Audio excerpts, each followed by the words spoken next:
Halo anak-anak, kembali lagi dengan Bu Yanti. Kita akan belajar IPA. Kemarin kalian sudah belajar pertumbuhan dan perkembangan manusia kan? Nah, kali ini kita akan melanjutkan pelajaran tentang peran orang tua dalam mendampingi anaknya ketika masa pubertas atau masa remaja, serta bagaimana cara menjaga kebersihan dan kesehatan saat masa pubertas. Oke. Nah, ini peran orang tua itu sangat penting, sangat diperlukan terlebih ketika kamu menghadapi masa remaja atau masa pubertas, karena mereka itu bisa memberikan pemahaman kepada kita mengenai perubahan-perubahan yang terjadi dalam tubuh kita, baik itu perubahan fisik, pola pikir, dan tingkah laku. Nah, misalnya perubahan fisik ya, bagi yang perempuan nih pinggulnya melebar, loh kok pinggulnya melebar, payudaranya membesar, ada apa nih, ada apa denganku. Nah, orang tua bisa memberikan pemahaman bahwa hal itu wajar, jadi normal ya. Jadi sehingga kalau sudah diberi pemahaman itu anak-anak jadi menikmati proses tersebut dan tidak malu ya. Terus yang laki-laki kok suaranya menjadi berat nih, kenapa kok suaraku jadi kayak Doraemon, bukan gitu ya. Nah, mereka kalian curhat ke orang tua dan orang tua memberikan pemahaman tentang perubahan-perubahan yang terjadi dalam tubuh kamu, dan orang tua itu adalah sosok yang tepat untuk bertukar pikiran, untuk diajak curhat bareng ya. Jadi kamu kalau curhat itu sama orang tuamu, karena orang tuamu itu tahu kamu luar dalam, dari bayi sudah sama kamu, jadi pasti memberikan solusi yang terbaik buat kamu. Jadi kalau curhat itu jangan sama orang lain. Orang lain itu kan tidak tahu kamu yang sebenarnya ya kan, tidak tahu yang terbaik buat kamu. Yang tahu itu adalah orang tua. Jadi kalau curhat itu jangan malu sama orang tua, sampaikan saja semua yang ada dalam isi hati kamu, sampaikan, ungkapkan, karena mereka adalah sosok yang tepat untuk bertukar pikiran. Oke. Kemudian orang tua itu juga mampu memberikan nasihat mengenai hal-hal yang boleh dilakukan dan tidak boleh dilakukan kita pada masa pubertas ya. Misalnya contohnya, kita harus mengisi masa pubertas dengan hal-hal yang positif. Nah, orang tua bisa mengarahkan kita ke hal-hal yang positif. Kamu nggak usah kumpul-kumpul sama anak-anak itu deh, anak-anak itu kan sukanya mencuri, mendingan kamu main sepak bola bersama. Nah, kayak gitu. Jadi orang tua itu mengarahkan kamu mengisi masa pubertas dengan hal-hal yang positif.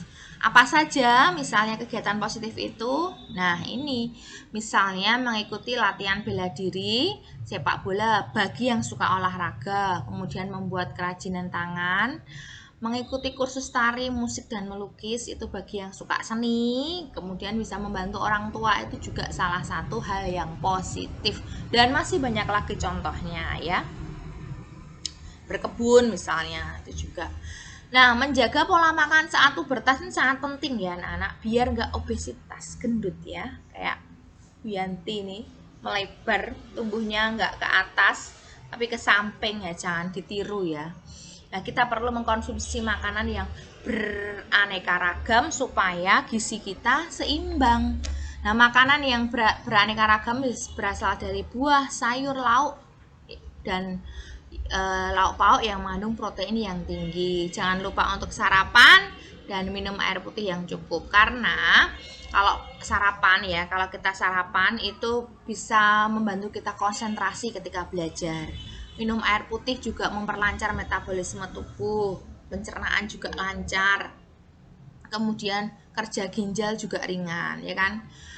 Mengurangi konsumsi makanan yang cepat saji, junk food itu dikurangi. Memang enak sih, enak, tapi dikurangi ya. Dan minuman bersoda, karena kadar gulanya itu sangat tinggi minuman bersoda itu. Coba kalian cek ya, minuman bersoda itu kamu rebus pasti nanti hasilnya lama-lama menguap, karena itu menguap terus nanti tinggal karamel saja, dan karamel itu gulanya sangat tinggi sekali. Terus makanan yang berkadar garam tinggi juga dikurangi, oke, karena memicu darah ya, jadi tekanan darah menjadi tinggi. Jadi anak-anak mengurangi makanan yang tidak baik seperti junk food, minuman bersoda dan makanan berkadar garam tinggi. Sing asin-asin dikurangi ya. Cara melindungi diri dari penyakit pada masa pubertas. Jadi saat masa pubertas ini kamu harus membersihkan tubuh dan menjaga kesehatan dirimu supaya tetap sehat.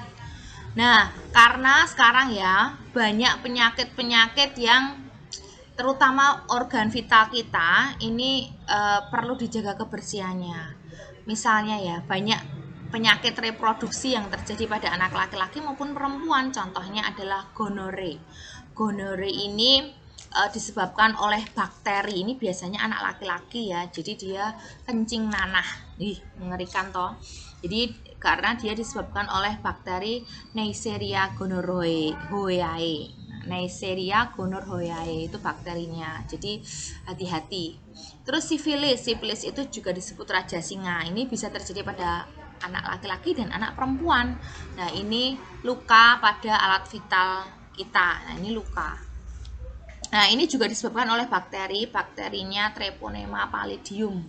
Bakteri Treponema pallidum ini penyebab penyakit sifilis atau raja singa. Apakah hanya laki-laki? Tidak, perempuan juga bisa ya. Dan kanker rahim. Nah, kalau yang punya rahim itu kan pasti perempuan. Jadi ya tidak mungkin laki-laki kok kanker rahim ya. Jadi yang punya penyakit kanker rahim atau kanker serviks itu perempuan. Jadi harus betul-betul menjaga reproduksi kita ya, anak-anak baik laki-laki maupun perempuan, dijaga kebersihan dan kesehatannya. Oke, ini beberapa hal untuk melindungi tubuh dari penyakit adalah mandi. Mandi itu harus 2 kali sehari, jangan malas mandi. Ingat, keringatmu itu sudah bau karena udah besar ya kan, jadi harus tahu diri, membersihkan diri. Terus mengurangi sering-sering membasuh muka, apalagi sebelum tidur karena untuk menghindari tumbuhnya jerawat ya kan. Kemudian cuci tangan setelah BAB terutama dan setelah buang air kecil, apalagi sekarang lagi musim virus ya kan, cuci tangannya pakai sabun, jangan asal-asalan. Kemudian mengganti pakaian ketika sudah lembab. Jadi kalau kamu keringatnya banyak berlebihan, kalau udah basah segera ganti baju karena pakaian lembab itu memicu timbulnya jamur di kulit kamu. Bahaya ya. Bisa menyebabkan panuan, bisa kadas dan lain sebagainya, kurap. Nah, itu disebabkan oleh jamur.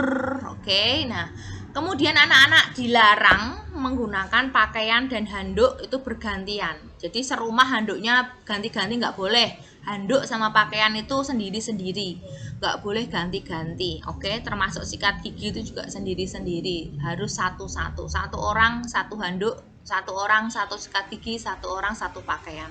Tidak boleh ijol-ijolan ya, atau ganti-gantian nggak boleh. Oke anak-anak, terima kasih telah mendengarkan penjelasan dari Bu Yanti. Kalau belum paham, masih bingung, silahkan diulangi dari awal. Sampai ketemu di video berikutnya. Dadah.